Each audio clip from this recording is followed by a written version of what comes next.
बोलो विष्णु भगवान की जय।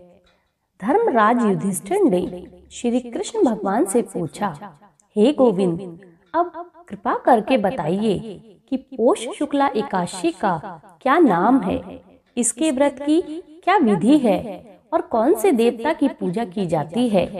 भगवान श्री कृष्ण ने उत्तर दिया कि हे राजन, इस एकादशी का नाम पुत्रदा एकादशी है। इसमें सुदर्शन चक्रधारी भगवान विष्णु की पूजा की जाती है।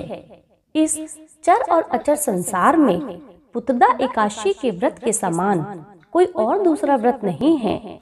इसके पुण्य से मनुष्य तपस्वी, विद्वान और लक्ष्मीवान होता है। इसकी मैं एक कथा सुनाता हूँ, तुम ध्यान पूर्वक सुनो। भद्रावती नगरी में सुकेतुमान नाम का एक राजा राज्य करता था। उसके कोई पुत्र नहीं था। उसकी स्त्री का नाम शैव्या था। वह संतानहीन होने के कारण सदैव चिंतित रहा करती थी। पुत्रहीन राजा के पितर रो रो के पिंड लेते और सोचा करते थे कि इसके बाद हमको कौन पिंडदान देगा। राजा पुत्र न होने के कारण हर समय दुखी रहता था। उसे बंधु बांधव, धन, हाथी, घोड़े, राज्य तथा वैभव आदि सभी अर्थहीन प्रतीत होते थे। राजा सदैव यही विचार करता रहता कि मेरे मरने के बाद मुझको कौन पिंडदान देगा। बिना पुत्र के पितरों तथा देवताओं का ऋण कैसे चुकेगा। जिस घर में पुत्र न हो उसमें सदैव अंधेरा रहता है। इसलिए मुझे पुत्र उत्पत्ति के लिए प्रयत्न करना चाहिए। जिस मनुष्य ने पुत्र का मुख देखा है वह धन्य है। उसको इस लोक में यश और परलोक में शांति मिलती है, अर्थात उसके दोनों लोक सुधर जाते हैं। पूर्व जन्म के कर्म से ही इस जन्म में पुत्र और धन की प्राप्ति होती है। राजा इसी प्रकार रात दिन सोचा करता और चिंतित रहता था। एक दिन दोनों राजा रानी मंत्री को राजपाट सौंपकर वन को चले गए। वन में मृग, व्याघ, सिंह, बंदर आदि अपने बच्चों के साथ भ्रमण कर रहे हैं। हाथी अपने बच्चों के साथ घूम रहे हैं। वन में कहीं गीदड़ अपनी कर्कश स्वर में बोल रहे हैं, कहीं उल्लू चीख रहे हैं। वन के इन दृश्यों को देखकर राजा को अपने पुत्रहीन होने का दुख और अधिक पीड़ा देने लगा। इसी उदासी और सोच विचार में दोपहर हो गई। उसके मन में आत्महत्या करने का विचार आया, परंतु फौरन ही राजा ने सोचा, आत्महत्या से बढ़कर कोई पाप नहीं है। ऐसा विचार करते हुए मन में सोचने लगा कि मैंने कई यज्ञ किए, ब्राह्मणों को सुंदर भोजन तथा दान देकर तृप्त किया, फिर भी यह दुख मुझे क्यों प्राप्त हुआ है। प्यास के मारे अत्यंत दुखी राजा पानी की तलाश में इधर उधर फिरने लगा।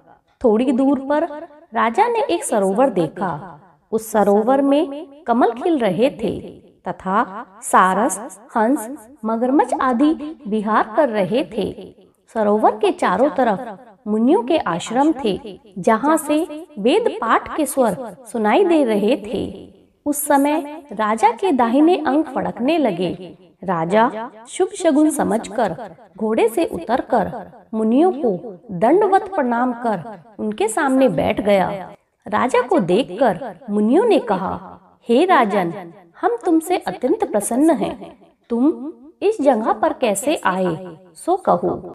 इस पर राजा ने मुनियों से उनका परिचय पूछा और फिर अपनी व्यथा कही। मुनि बोले, हे राजन, पुत्र की इच्छा करने वालों के लिए उत्तम संतान देने वाली पुत्रदा एकादशी है। हम लोग विश्व देव हैं और इस सरोवर पर स्नान करने आए हैं।